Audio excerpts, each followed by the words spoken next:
आज के नई ताज़ी में हम डिस्कस करेंगे जी हुकूमत का सोलर पैनल की तरफ टैक्स लगाने का कदम।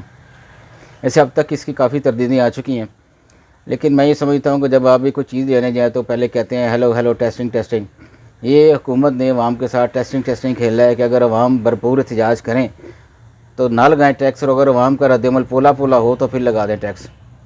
देखिए, मैं तो ये कहता हूँ कि आप आवाम को वैसे ही मार दें। आप अपने आप को तो ठीक कर नहीं सकते, आप अपनी यशी, अपने नौकर चाहे अपना प्रोटोकॉल वो तो आप ख़त्म कर नहीं सकते, लेकिन आवाम जो है एक बत्ती और एक पंखा चलाने के लिए सोलर सिस्टम लगाती है तो आप उस पर भी टैक्स लगा देते हैं। पहले बिलों की काफ़ी भरमार है, पहले वो काफ़ी टैक्स पे कर रही हैं।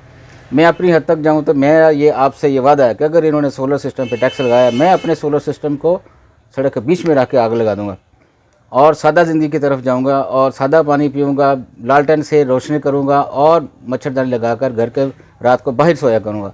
आवाम को भी चाहिए सादी इख्तियार करें और एहतजाज करें अगर उन्होंने कोई टैक्स सिस्टम का लगाया।